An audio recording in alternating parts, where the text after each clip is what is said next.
શરૂઆત કરીએ તો અમદાવાદ 7th ડે વિદ્યાર્થી હત્યા મામલે શાળાની સામે નયનનો શ્રદ્ધાંજલિ કાર્યક્રમ યોજાવાનો છે। 7 ડે સ્કૂલ જન આક્રોશ જોવા મળી રહ્યો છે। આ સમગ્ર ઘટનાને લઈને વાલી મંડળ સંઘર્ષ સમિતિ દ્વારા આયોજન કરવામાં આવ્યું છે। મોટી સંખ્યામાં લોકો ભેગા થઈ મૃતકને શ્રદ્ધાંજલિ આપવાના છે।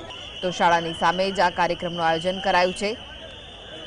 જન આક્રોશ વાલી મંડળ સંઘર્ષ સમિતિ દ્વારા આ સમગ્ર આયોજન કરવામાં આવ્યું છે। મોટી સંખ્યામાં લોકો ભેગા થઈ અને મૃતકને શ્રદ્ધાંજલિ અર્પણ કરવાના છે। અમદાવાદ 7th ડે સ્કૂલના વિદ્યાર્થીની હત્યા મામલે આ મહત્વના જે સમાચાર છે તે મળી રહ્યા છે। શાળાની સામે નયનનો શ્રદ્ધાંજલિ કાર્યક્રમ યોજાશે। વાલી મંડળ સંઘર્ષ સમિતિ દ્વારા આ સમગ્ર આયોજન કરવામાં આવ્યું છે, જેમાં મોટી સંખ્યામાં લોકો ભેગા થઈ અને મૃતકને શ્રદ્ધાંજલિ આપવાના છે। ધોરણ 10માં અભ્યાસ કરતા વિદ્યાર્થીને ધોરણ 8માં અભ્યાસ કરતા વિદ્યાર્થીએ તીક્ષ્ણ હથિયારથી તેની પર હુમલો કર્યો હતો અને આ વિદ્યાર્થીનું સારવાર દરમિયાન મૃત્યુ થઈ ગયું। તેને લઈને વાલી મંડળમાં ખૂબ જ આક્રોશ જોવા મળ્યો હતો। સ્કૂલ સામે પગલાં લેવાની માંગ કરવામાં આવી હતી અને હવે સ્કૂલની સામે જ શ્રદ્ધાંજલિ કાર્યક્રમનું આયોજન કરાયું છે, જેમાં મોટી સંખ્યામાં વાલીઓ ઉપસ્થિત રહેવાની શક્યતાઓ સેવાઈ રહી છે। તો સ્કૂલ સામે પગલાં ભરવાની પણ સતત માંગ થઈ રહી છે। આ સમગ્ર મામલે ત્યારે વાલીઓમાં પણ એક પ્રકારનો આક્રોશ જોવાઈ રહ્યો છે।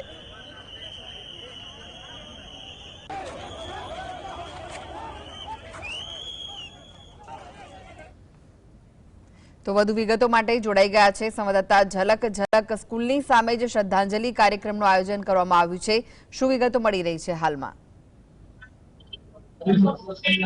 જી કૃષ્ણા, જે નયન છે, જે મૃતક નયન છે, તે નયનની જે વિદ્યાર્થી દ્વારા છે તે હત્યા કરવામાં આવી હતી અને આજે છે તે સ્કૂલની સામે જ જે ડોમ બાંધીને છે તેને શ્રદ્ધાંજલિ આપવાનો જે કાર્યક્રમ છે તે યોજવામાં આવે છે। મોટી સંખ્યામાં જે લોકો છે તે લોકો કાર્યક્રમમાં જોડાયા છે અને જે મૃતક નયન છે તેને ન્યાય મળે તે છે તેની માંગ કરી રહ્યા છે સિંધી સમાજના લોકો ઉપરાંત જે વાલી છે, વાલી વેપારીઓ સહિતના જે લોકો છે તે મોટી સંખ્યામાં જે આ શ્રદ્ધાંજલિ કાર્યક્રમ છે તેમાં હાજર છે। તો રાજસ્થાનથી મહામંડલેશ્વર સાધ્વીજી પણ છે તે ઉપસ્થિત છે।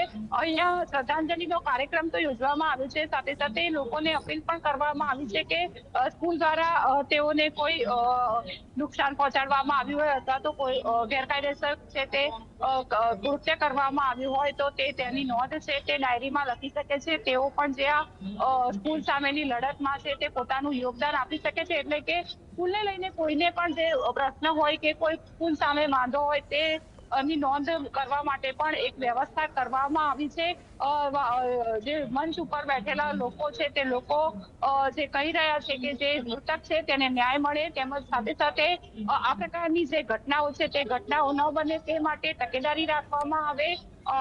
બધા જ હિન્દુ હોય એક બને વગેરે જેવી છે તે જય જય શ્રી રામના નારા પણ લગાવવામાં આવી રહ્યા છે। આમ કહી શકાય કે જે મૃતક છે, જે નયન છે, તે નયનને જે રીતે હત્યા કરવામાં આવી છે, સ્કૂલ પ્રશાસન પણ છે તે બેદરકારી દાખવવામાં આવી છે, ત્યારે સ્કૂલને પણ સ્કૂલ સામે પણ પગલાં લેવાય અને સ્કૂલની માન્યતા રદ થાય તેવી માંગ છે તે અહીં કરવામાં આવી રહી છે। જી, કેટલી સંખ્યામાં ત્યાં લોકો ઉપસ્થિત છે અને તેમનું શું કહેવું છે? શું તેમની સાથે વાતચીત થઈ શકે તેમ છે?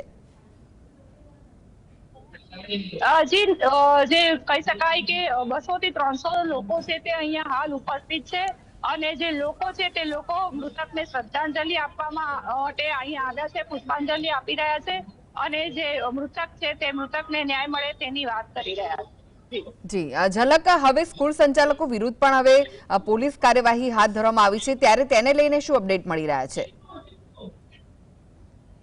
જી, પ્રિન્સિપાલ તો હજુ પણ છે ફરાર છે, પરંતુ છે તે ગુનો નોંધવામાં આવ્યો છે। શાળાની બેદરકારી છે તે સ્પષ્ટ રીતે થતી થઈ છે। જે રીતે સીસીટીવીના ફૂટેજ સામે આવ્યા છે તેમાં સ્પષ્ટ રીતે જોવાય છે કે અડધો કલાક સુધી જે વિદ્યાર્થી છે તે વિદ્યાર્થી બેસી રહે છે, ઘા સાથે છે તે બેસી રહે છે, પરંતુ જે સ્કૂલ પ્રશાસન છે તેને હોસ્પિટલ લઈ જતું નથી કે નથી કોઈ માતા પિતાને પણ જાણ કરવામાં આવતી. આમ સંપૂર્ણ જે સ્કૂલની છે તે બેદરકારી અહીં સામે આવી છે અને આથી જે સ્કૂલ સંચાલન સામે પણ છે તે કેસ કરવામાં આવ્યો છે. જી જી જી જી, આભાર ઝલક સમગ્ર માહિતી આપવા